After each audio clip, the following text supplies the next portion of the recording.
Hey guys, it's Willie from Suerte Welcome back. Today I want to kind of wrap up like the dark side of trading series. I have a few kind of just like random ideas that I'll think I'll just combine into this video. I think first, never short just like a naked call by itself. I would recommend that if you do sell a naked call, like pair it up with something else, either a corresponding call purchase, or do it as part of a strangle, where you're selling a call and selling a put. This way, if your call gets in trouble, you can always roll up the put sides to kind of cover yourself, to get some more long delta to offset the short delta from your short call. The reason I brought this up is I wanted to also show you guys later in my Tastyworks platform two failed trades from late last year into early this year. I was short Peloton and Netflix, and unfortunately, as you can guess, it didn't work out really well in this current environment. Nobody could have foresaw like a pandemic and then like subsequent lockdowns, and then I just want to kind of show you what to do when some of your short trades get into trouble, and just some ideas for like future short trades. And then also I also want to bring up because DoorDash recently went public. I actually used their services earlier this year, and I thought it was okay. It wasn't bad, and I think the recent IPO shows that there's still some room to go with the bull market. It seems a little bit overpriced. It's a little crazy, but usually in maybe like a week or two, like the prices maybe go back to like what I think it was originally supposed to be priced at, like maybe 100, maybe. I think the last time I saw it was like 180 or something like that. It was pretty nuts. And then there's no options yet, and that's why I kind of brought up the idea of like don't short like a naked call even when the options are available on DoorDash. Like even if you think it's not worth like the hype or like the current price, fighting the market is usually a bad idea. A lot of people are, they like the service, and they're willing to buy the stock, and like things can go against you like really bad. Most of the time when you're shorting a naked call, you're usually not gonna get as much premium as a corresponding short put, depending on how high the implied volatility is. Most of the time, like for stocks, there's usually more premium on the put side. Although this year, for crazy stocks like Tesla, earlier there was also like the other EV stocks like Neo and Xpeng, and I think there's another one like something quantum was like a battery maker, and like I couldn't resist myself. Like I saw how crazy the premiums were, and I shorted some premium, and hopefully that trade will work out. But anyway, just a quick recap. Try not to short naked calls unless you have like really good track record of like with good timing, because most of the time the premium isn't worth it. I mean, there are exceptions, of course. If you have a big enough account and you're not afraid of shorting Tesla, go for it. And then but there's plenty of time. I'll revisit like the dark side of trading. Now still isn't, in my opinion, it still isn't a great time to really like short directly via short calls. I think there'll be time when like the VIX and like the overall volatility environment will be lower, and then that's the time when you might want to start thinking about building up your put positions like slowly, and then maybe sell some some short puts against it. So let me bring you over to my Tasteworks platform to show you what I'm thinking. All right, guys. So let me just take you to my platform and then just show you what I'm talking about regarding Netflix. The Peloton trade I already closed out for. I was actually able to short enough puts and just some random iron condors around my Peloton position, and eventually I did manage to squeeze out like a small, like I think it was like $100 gain, but it was really painful. But I guess I was happy to kind of like walk away with like just a break even or like a small win. And unfortunately, I don't think I'll be able to do the same thing with Netflix. Right now, I'm still well. Actually, this is a little misleading because this so far like in the Tastyworks platform, it doesn't show you the true P&L because like I had all the short puts against it early in the year, so I basically turned a long put into a put diagonal. So I've shorted puts and did some other trades in Netflix. So far, the overall loss, not including this trade, will be around like $700. So let's just say I'm able to take take off this particular loss.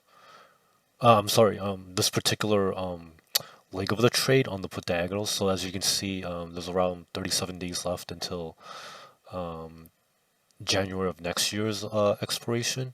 So I'm expecting this to eventually be like around like 265, and I'll just buy it back, and that'll probably bring the loss down to like 400ish. Uh, um, but I'm assuming I can close that out at 50% of the credit received. And then it's painful to take losses, but it could have been a lot worse. It could have been like just like $6,000 for the original cost of the put. But if you can chop down your losses, anything that'll help. And then I'll just take the loss. Hopefully within this for the 2020 taxes, and that'll be of a big help. And then I also just want to show you real quick why I'm not a big fan of just like shorting a naked call. Let me just go back here. So let's just look at the money strike. So let's look around of 400, either the 490 or 495. Actually, let's just see. This looks interesting. So it looks like there's actually more skew towards the call side. That's really interesting. Let's see. Let's just see what this would be about. 2410 and 20. Yeah, it's very interesting. But even still, like the Ivy rank is not that great. There's That's interesting. Like if you notice, like there's more skew on the call side for the 490 strike rather than the put side. Um, but anyway, like you'll notice, like even if I sell like something out of the money, let's just out of curiosity, if I wanted to do the one standard deviation strike out of the money, I mean, $495 for. I mean, I can easily see the Netflix like just like running me over, and to potentially collect like you know less than $500. So it's really like 250. To me, it's not worth it. So again, so let me see if I can. what else I could do? Uh, so if I sell a strangle against it, I mean it's a little bit better, but it's like given, I guess like for the reduction in buying power, it's not like the worst trade, but it's not like ideal. So even if I am able to collect $1,000 up front, and I'm able to take this off at 50% um, profit, that's like $500. Um, it's not bad. It's not the end of the world. And then obviously like oh, and also the interesting thing about Tastyworks is it gives you the probability of collecting 50%. So if you can see, I mean it's it's a high probability trade. It's 87%. According to like their their calculation methodology. So it's not like the worst thing, but again, I think there's better trades out there. Um, so I just wanted to share this with you, and then like maybe in the future, I'll maybe take another stab at it. So if I wanted to, oof, it's pretty expensive to buy the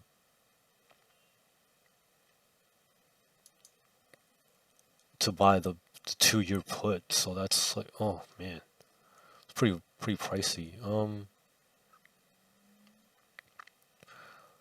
But like I'll probably revisit it later down the line.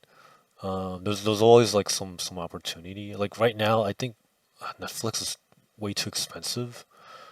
But that doesn't mean it can't get more expensive. And then just earlier today, I was looking at uh, like DoorDash, and like it's pretty nuts that it's like a 80% like winner like on day one. Um, there's there's also like I guess like when options start trading, like I'll maybe add it to the list. And then just like for future ideas, I'm thinking of either like the SPY is very interesting because the IB rank is getting lower. Um, so I showed this in the other video, like what I'm maybe considering, like maybe start building up like some positions. And then also another one would be the triple Q. Right now, like the IB rank, it's you know it's not high, but it's not like super low either. So that might be another one that I'll start building a position in. It's kind of nuts how the queues are almost like rising in price, close to SPY.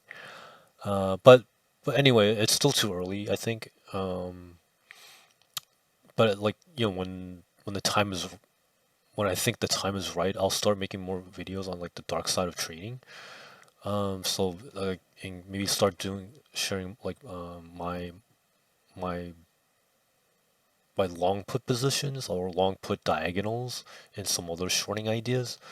Um, so yeah, this is kind of like a random video with some like random like shorting ideas, but I hope this starts like getting you interested in also like as a way to protect like part of your like profits that you made hopefully in 2020.